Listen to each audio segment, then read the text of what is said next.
గిరవ్ sir గారు మంచి కార్యక్రమం రూపొందించి తెలంగాణ నన్మూల నుండి ఈరోజు ఈ కార్యక్రమానికి నరసాపూర్ కార్యక్రమానికి వచ్చినందుకు మీ యొక్క అందరికీ ధన్యవాదాలు. భవిష్యత్తులో రాబోయే రోజుల్లో ఈ అగ్రవర్ణాల ఆధిపత్య పోరు తగ్గించడానికి ప్రతి ఒక్కరూ అందరూ కలిసికట్టుగా పనిచేసి రాబో స్థానిక సంస్థ ఎన్నికల్లో అత్యధిక స్థానాలు గెలిచి సహకారంతో పార్టీ అభివృద్ధి తీసుకోవాలని కోరుకుంటున్నాను. ధన్యవాదాలు. కావాలి అనే ఉద్దేశంతోనే ఈ పార్టీని ఏర్పాటు చేయడం జరిగింది. ఇప్పుడున్న పార్టీలలో 3 పార్టీలు మనకున్న బీజేపీ, బీఆర్ఎస్ అండ్ కాంగ్రెస్. 3 పార్టీలు కూడా ప్రతి వారిని కూడా ఓసీలకే ఇచ్చుకుంటూ పోతూ ఉన్నారు. కాబట్టి బీసీలు ఉన్న జనాభాలో బీసీలతో పాటు ఎస్సీ, ఎస్టీలు, మైనార్టీలను కూడా కలుపుకొని అదేవిధంగా ఓసీలలో కూడా ఎవరైతే నీడీ పర్సన్ ఉన్నారో, ఎవరైతే అర్హులు ఉన్నారో వాళ్ళు కూడా ఈ పార్టీలో చేర్పించుకొని వాళ్ళ ద్వారా రాజ్యాధికారం రావాలనే ఉద్దేశంతో మేము ప్రయత్నం చేస్తున్నాము. ఆ ప్రయత్నంలో భాగంగా ఈ మీటింగ్లు పెట్టుకుంటూ ప్రతి నియోజకవర్గం నుంచి కూడా ఆధార్ పార్టీ తరఫున 2025లో జరిగే ఎలక్షన్లో కంపల్సరీగా మేము పోటీ చేసి ఒక ప్రత్యామ్నాయం ఆల్టర్నేటివ్ పార్టీగా మేము ప్రజలు చూపించి రాబోయే రోజుల్లో కంపల్సరీగా అధికారంలో రావడానికి ప్రయత్నం చేస్తున్నాము.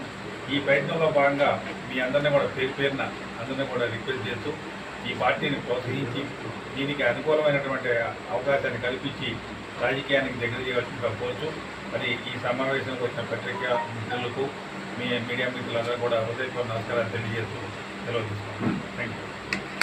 Advocate Miryalaguda court. నేను రీసెంట్గానే జాయిన్ అవ్వడం జరిగింది. నేను తుంగతుర్తి ప్రెసిడెంట్ అయిన గణేష్ గారి ద్వారా నేను పార్టీలోకి రావడం జరిగింది. నేను ముఖ్యంగా ఇటు రావడానికి కారణం ఏంటంటే నన్ను ఎన్నో విషయాలు కదిలిస్తూ ఉంటాయి సొసైటీలో. ముఖ్యంగా నేను చూస్తున్నప్పుడు విలేజెస్లో కానీ మున్సిపాలిటీస్లో కానీ ఎక్కడైనా కానీ చూస్తున్నప్పుడు మన మున్సిపాలిటీ సహోదరులు ఎవరైతే ఉన్నారో రోడ్లు ఊకే వాళ్ళు కానీ చెత్త ఎత్తే వాళ్ళు కానీ బడుగు బలహీన వర్గాల ప్రజలే ఉంటున్నారు.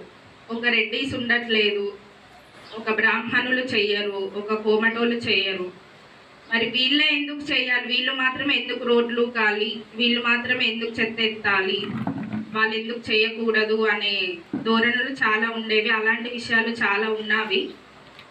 సో అలాంటి ఆలోచన వచ్చినప్పుడు మనం కూడా ఉన్నాము, మనకు కూడా రాజ్యాధికారం కావాలి అనే ధోరణితో ఈఎస్ఆర్ సార్ వెళ్తున్నారని నేను తెలుసుకున్నాను.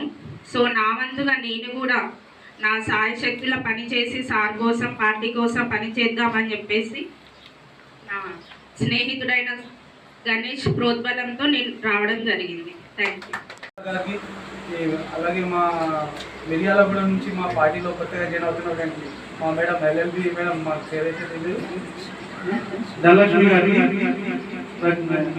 వివిధ జిల్లాలలో ప్రతి ఒక్క మా కార్యకర్త కూడా.